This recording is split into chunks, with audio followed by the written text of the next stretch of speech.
네, 지난해 노동자 사망 사고가 났던 SPC 삼립 시화 공장에서 또 큰 불이 났는데요. 왜 이렇게 계속 사고가 발생하는 건지 염건웅 유원대 경찰 소방행정학부 교수 연결해서 짚어보겠습니다.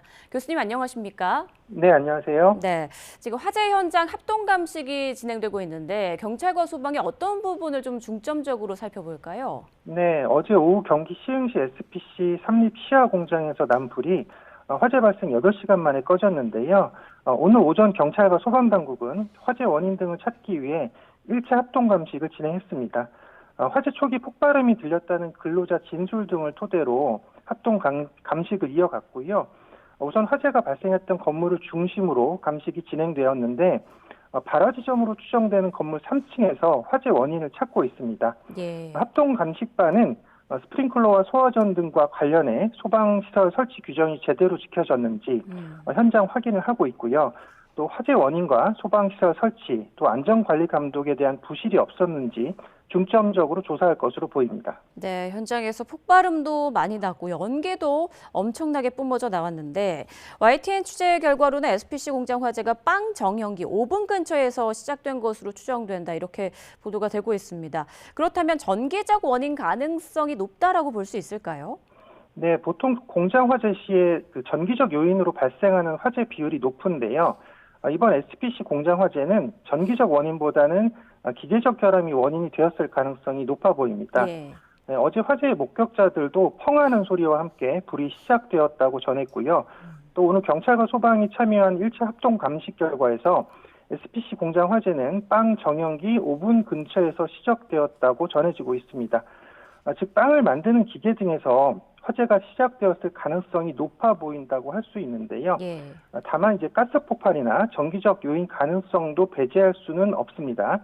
그래서 내일 2차 합동 감식을 통해서 좀 더 정확한 화재의 원인은 이 합동 감식이 마무리돼야 알 수 있을 것 같습니다. 네, 그런데 해당 공장에 스프링클러가 없었는데 의무 설치 대상은 아니라고 하더라고요. 왜 의무 설치 대상이 아닌지 그리고 이 같은 대형 화재에서 스프링클러 유무가 어느 정도 영향을 미치는지도 짚어주시죠. 네, 불이 난 건물에는 스프링클러가 없고 옥내 소화전 설비만 있었는데 당국에서 파악한 바로는 스프링클러 의무 설치 대상은 아닌 것으로 보고 있습니다. 예. 어제 화재 진압 시 해당 건물에 이제 소방대원들이 진입할 때 가연물 때문에 내부 진입에 상당한 어려움을 겪었다고 전해지고 있고요. 만약 스프링클러가 있었다면 화재 초기 진압에 많은 도움이 되었을 것으로 보이고요. 예. 또 건물 내부에 가연물이 많아서 화재에 취약하다는 점을 고려했을 때 소화전만으로는 예방이 부족했다고 보입니다. 그래서 이제 화재 초기에 탁월한 효과가 있는 스프링클러 장치가 해당 건물에 설치되어 있지 않았다는 점은 이 공장 화재를 더 키우고 장시간 화재로 이어진 요인 중에 하나라고 볼 수 있습니다. 특히 이 SPC 공장 건물은 글라스 울로 된 샌드위치 패널 형태였고 또 건물 면적이 넓고 진입로가 한정되어 있어서 화재 진화에 어려움을 겪게 되었고 또 불길도 거세서 초진까지 긴 시간이 걸렸다고 알려져 있습니다. 그래서 개인적으로는 관련 법을 개정 또는 소급 적용하여 이 화재에 취약한 공장 건물에는 스프링클러 설치를 의무화해야 한다고 봅니다. 네, 말씀해 주신 대로 스프링클러 의무 대상, 설치 대상을 좀 더 확대해야 하는 거 아닌가 이런 생각이 듭니다. 이번 화재로 직원 3명이 다친 걸로 알려지고 있는데 중대재해처벌법 수사 대상에는 해당합니까? 네, 해당 건물은 법적으로 스프링클러 설치 대상은 아니었지만 식품 생산 시설인 만큼 이제 각종 포장재와 가연성 자재가 많아서 화재 위험이 높은 구조였습니다. 그래서 옥내 소화전 설비만 갖춘 상태였던 공장이 실제로 큰 화재 상황에서 초기 대응에 취약했다는 점이 드러나면 이번 사건은 단순한 사고가 아닌 안전시설 미비와 관리 책임 문제로 이어질 수 있습니다. 합동감식과 수사를 통해 화재 사고 원인 규명과 더불어서 관련자 처벌이 이루어질 것으로 보이는데요. 예.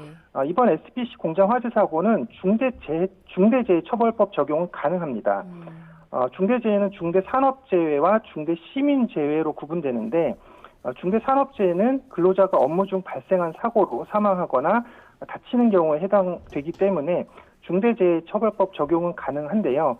다만 이 중대재해적용법을 적용할 경우에 상당한 증거 수집과 면밀한 수사를 통해 혐의를 입증해야 합니다. 그래서 예. 아마 경찰에서는 업무상 과실 혐의를 우선 적용하고 중대재해처벌법 적용은 신중하게 접근할 걸로 예상합니다. 네, 일단은 정확한 화재 원인이 밝혀져야 이후 과정이 좀 진행이 될 것 같습니다. 자, 그런데 이번에 화재가 난 공장은 지난해 5월 끼임 사고로 노동자가 숨져서 또 중대재해처벌법 수사를 받고 있는 곳인데 현재 이 관련 수사는 어떻게 진행되고 있습니까? 네, SPC 관련 사고는 여러 건 발생했는데요. 네. 특히 지난해 5월 그 해당 공장에서 50대 여성 근로자가 기계에 끼어 사망하는 사고가 발생하였고, 또 이 경찰과 노동부는 중대재해처벌법 위반 및 업무상 과실치사 혐의로 수사를 진행하고 있습니다. 사고 책임자 4명에 대해서도 사전 구속영장을 신청할 방침으로 알려져 있는데요. 네. 이외에도 SPC 관련 크고 작은 근로자 사망, 부상 사고도 있었고, 또 여론도 SPC 관련 사고를 주목하고 있어서 경찰에서도 특히 이 끼임 사고에 대해서는 최우선적으로 수사에 집중하고 있습니다. 특히 주목할 부분은 이 중대재해처벌법으로 기업의 안전관리 의무 위반에 대한 처벌이 이루어진 적이 단 한 번도 없다는 점에서 이 국민적 관심과 여론의 집중도가 높은 사안인 만큼 중대재해처벌법이 적용되는 첫 사례가 되기를 기대해 봅니다. 네.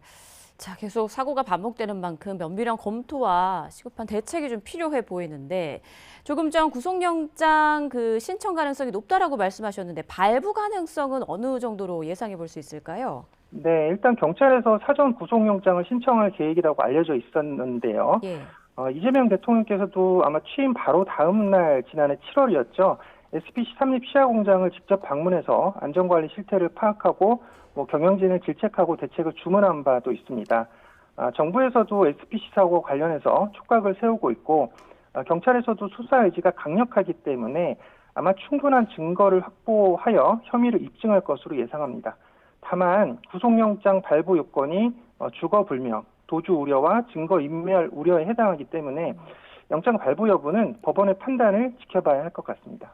네, 알겠습니다. 지금까지 염건웅 유원대 경찰 소방행정학부 교수와 SPC 삼립 시화공장 화재 사고 짚어봤습니다. 교수님 고맙습니다. 네, 감사합니다.